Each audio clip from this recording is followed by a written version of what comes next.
Transisi energi semakin mendesak di tengah krisis iklim dunia, namun pertanyaannya siapa sebenarnya yang akan untung dan siapa yang akan menanggung biayanya? Tantangan inilah yang kini mulai dikaji lebih dalam. Cita-cita transisi dari bahan bakar fosil menuju energi baru dan terbarukan memang sering dipandang sebagai jawaban atas krisis iklim. Namun di lapangan, transisi ini tak semudah mengganti sumber energi. Ada kompleksitas struktural yang melibatkan pengaruh politik, kebijakan ekonomi, hingga dampak sosial. Selain itu, persoalan tentang apakah transisi energi adalah solusi untuk keadilan energi. Transisi energi itu pasti adil kalau misalnya kita nggak aneh-aneh. Karena energi yang ada sekarang itu tidak adil.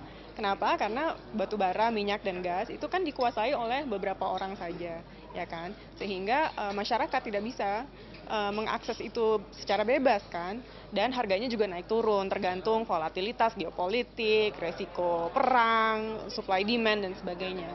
Saat ini secara dunia, kalau dibandingkan apple to apple, harga energi terbarukan dengan harga pasar ya batu bara, minyak bumi itu lebih murah solar panel gitu. Jadi ini yang kita sebut adil karena ada peluang masyarakat menikmati menjadi produsen energi dan peluang masyarakat menikmati listrik yang lebih murah. Skema pembiayaan transisi seringkali bergantung pada dukungan dari negara maju, investor swasta, dan lembaga keuangan internasional. Namun realisasinya, di Indonesia tetap terhambat sejumlah faktor, termasuk daya tarik ekonomi. Karena selama ini kan Indonesia itu cukup bergantung sama energi fosil seperti migas dan batu bara ya. Contoh misalkan memberikan banyak pendapatan pajak, terus kemudian ekspor juga, terus kemudian lapangan pekerjaan. Orang juga kan misalkan beli mobil, beli BBM murah. Jadi maksudnya preferensi yang cukup kuat untuk energi fosil tuh udah ada. Jadi untuk bertransisi itu butuh political will.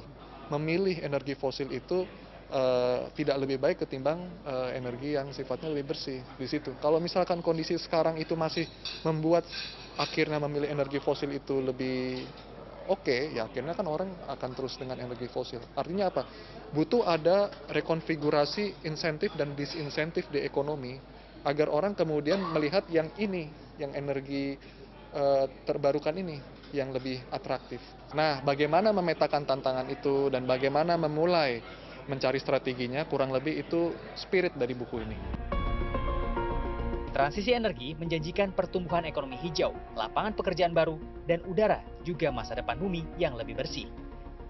Untuk mencapainya diperlukan pemetaan yang jelas sebagai bagian dari upaya mengusung gagasan konstruktif untuk masa depan energi Indonesia, termasuk mengurai persoalan siapa bayar apa untuk transisi hijau. Yogi Tujuliarto, Iman Firmansyah, Jakarta.